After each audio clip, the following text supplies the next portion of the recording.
Uy, kumusta? Tuloy po kayo sa kusina ni Madam Michelle. Ang pag-uusapan nating kitchen tool o gamit sa kusina ngayon ay ang baster. Siya nga pala, maipapakita ako sa inyong mga larawan ng pagkain. Sabihin mo sa akin kung ano ang pinakapaborito mo. Handa ka na ba? Pork barbecue, chicken barbecue, grilled squid. Nagutom ka ba? Picture pa lang, nakakagutom na talaga. Lalo na kapag ito ay binabaliktad na at pinapahira ng sauce. Ang sarap! Ang barbecue ay isang cooking method na ginagamitan ng baster. Ang baster ay isang kitchen tool na ginagamit upang ibalik o ipahid sa laman ng baboy, manok at iba pang ihawin ang sauce.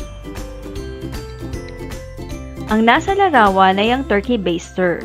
Tinatawag na tube ang katawan nito at bulb naman ang tawag sa ulong bahagi. Gawa sa stainless steel ang turkey baster na nasa larawan. Subalit, meron ding baster na gawa sa plastic. Ang baster na ito ay gumagamit ng suction method na kung saan hinihigop ng baster ng fluid o marinated sauce at siyang hinuhugas sa manok upang mapanatili ang moisture nito. Ito naman ang kitchen silicone brush. Gawa ito sa silicone rubber.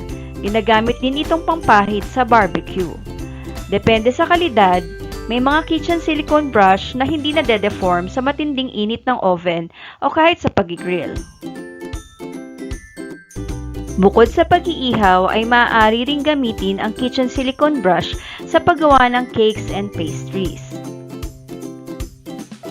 Sa Pilipinas, karaniwang hanap buhay ang pag-iihaw sa gabi.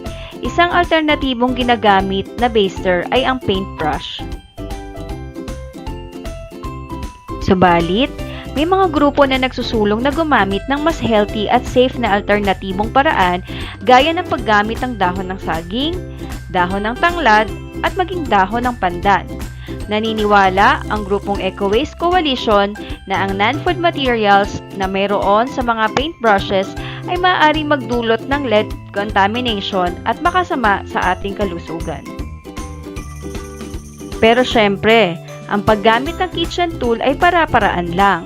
Hindi mo kailangang bumili kung talagang wala.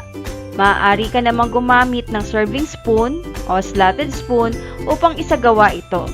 Tandaan, gumamit lamang ng tamang kitchen tool. Maraming salamat sa iyong panonood. Nakatulong ba sa iyo ang araling ito? Huwag kalimutang i-like o mag-comment kung iyong nagustuhan ng ating aralin. Hanggang sa muli!